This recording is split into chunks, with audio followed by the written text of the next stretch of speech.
I'm doing it all wrong, but you can hear it. That's my sentiment on Valentine's Day. It's 4 days late, but I don't care. Fuck that Valentine's Day. I promised it a few days ago, and here I am, sort of delivering it. Uh, how y'all doing? This is John Corelli, and uh, actually, this is your average guy, John Corelli, with your average guy opinion. I'm having to pile up a bunch, as I mentioned a couple videos ago, trying to get to 50 by the 50th day of the year. This is episode 45, so I've got 5 more to go by the end of tomorrow, which is President's Day, which I might do a commentary on. What do I want to talk about? I think I want to talk about comedy a little bit because I'm pretty happy with the set I had last night. Um, just the state of comedy, maybe more in the local scene than the national, but it is interesting. It's an interesting little weird, catty, often awesome world I've decided to put myself in. And I'm not hardcore. I don't go to open mics a lot. I only did really shortly after my divorce, but I did create shows and I put people on shows, and there's a quid pro quo thing that happens there. And so been able to get on some good shows. I was able to be an opener for a couple of really, really good comics on the road, and I kind of screwed it up because I just had a couple sets that didn't go really well. So you have to be good when the opportunity presents itself. You have to be good. But last night I did such a thing. Really, really good crowd in Parker, Colorado. The place is called The Studio.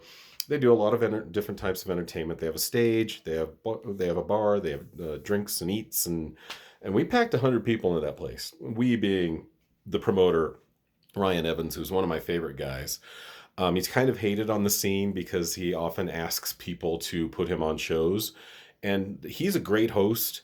His stand-up, I think, is okay. I don't think it's incredible, but I don't think it's bad. But he's a great host, and he's really good at crowd work, and he's just a positive guy, and he's really good at getting the crowd into the show. He's good at pushing us and just being a real pro performer type of guy. And so I got to be part of this show last night. Did 10 minutes, which isn't a huge set.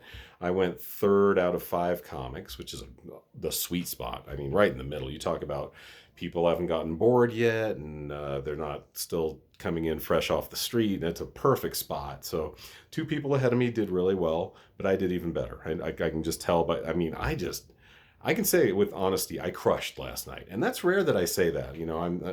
Comics are often their own hardest critics, and that's true of me. And it just went so well, and it was just one of those nights where, hey, every joke hit.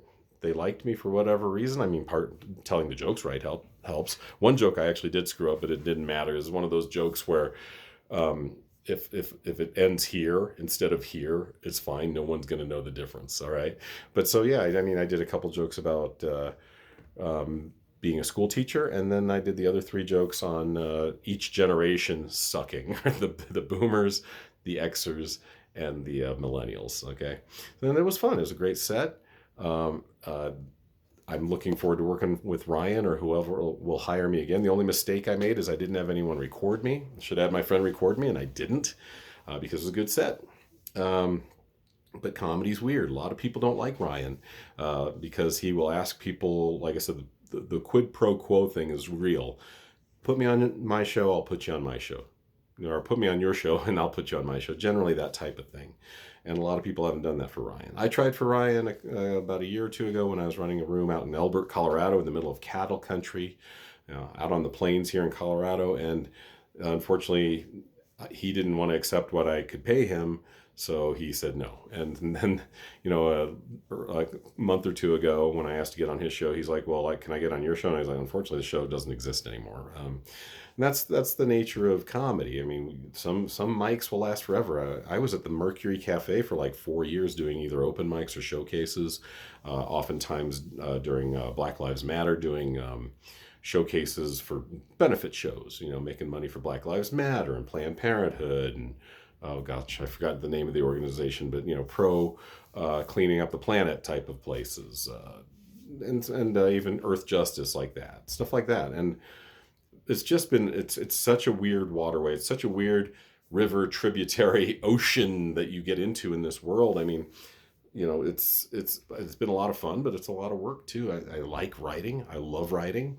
I love performing, and when it goes well, it's the most beautiful thing in the world. When it's not, it fucking sucks. Just last week. Uh, so today is Saturday, or excuse me, today is Sunday, the 18th. Last night, like I said, everything went great, as well as it could go, honestly. Outside of women wanting to throw their panties at me like I was the James Brown of comedy, everything went great. A lot of people talked to me after the show, said, "Hey, you're great." A couple teachers came up and we talked about teaching and dealing with special needs kids, which I do. And it was really nice. A lot of people said, "Man, you had a great set." And it was. I was like, "Thank you." I'm thankful and I'm appreciative. But when you do well, you really do. And last night I did really well, and I'm just kind of floating on it. And I just try. This is what you do when you do well. You try to springboard, and you just keep trying to do well and well and well and well. Especially after last week. I don't know if I mentioned this. I got heckled towards the end of my set, in my last joke. And it really bothered me because I didn't handle the heckle well. Generally, there are two ways to handle a heckler. One is you ignore them and just go with your joke. Maybe give them a quick, "Hey, okay," and go on with your joke, finish up your joke, and focus on the 99% of the audience that is not heckling you. The second option is to destroy the heckler. I did neither. I kind of acknowledged her. She said something weird. I acknowledged that. And then it threw me, and I just said, "Hey, I'm out." And that was really a big mistake, because when you have the microphone, you have the power. And so I should have wielded the power accordingly. I was thinking afterwards, maybe saying something like, what you did was really shitty and selfish. And my friends were all like, don't do that. And I was like, "Why not?" And they're like, "Because you're better than that." I go, "Am I?" Should I be? Honestly. Part of the reason I think the world has issues is because people that are in the right often don't say it, right? Just let people do what they want.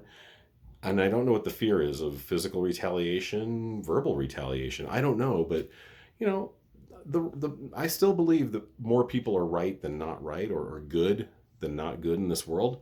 Say something. If somebody's doing something shitty, say something. And I should have just said, "You know what? What you did was shitty and rude." That's all I was going to say, and walk away. But that's okay. I learned from it, hopefully. And then I have last night to ride on. It's like, hey, I had a week of questioning myself, and then last night I fucking kicked ass. It's great.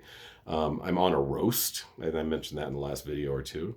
On the 25th, a week from today, I'm looking forward to that. That's at the Englewood Tavern. If you care to come and see me, and several other good comics, that'll be a fun show, and it's free. And then what else about comedy? Comedy is it's just, like I said, it's a weird world to be a part of. There was a guy last night, I won't say his name, but he's a big, very, very good comic, well respected in the comedy world, but he's a super right winger, and a lot of people don't like his stance on a lot of stuff. I don't, but I went and talked to him. A lot of people refuse to talk to the guy. I'm like, despite that I am pretty much the antithesis of him politically, he's still worthy of talking to. He has experiences. He's got a hell of a comedy career. And although I don't think his comedy is that deep, a lot of it, he even did what most people would consider an offensive Asian, Chinese, ho ho ho voice. But people loved it last night. It worked for him, and it worked for that crowd, even though the comics were like, "Gah." It worked. I would never do it, because I think it's just, I think it's offensive, but B, it's just hack to me. And when you go into those simple stereotypes of people and the simple jokes he was telling, and that's what I really felt good about my jokes, is my jokes are not incredibly deep, but they're more layered than a lot of people do. And he was doing jokes about going to Walmart, and it was killing, and that was killing me, because I do jokes that there are some simple premises there, but I try to at least layer it a little bit so it's not super simple. And that's all I guess I'm going to say about comedy. That was just a ramble. Unfortunately, I've got 5 more of these to do in the next 2 days, so you may get some ramblings. My next video will be about my week at school and how that went. And it was a weird week at school. A lot of stuff went on, good, bad, and the ugly, like every day in public education. All right, you guys, I'll talk to you next time. Thanks for listening to me ramble about my personal journey through comedy this couple weeks, really, and a little bit about my comedy past, and we'll talk soon. Thanks a lot. Have a good day. Talk next time. Bye.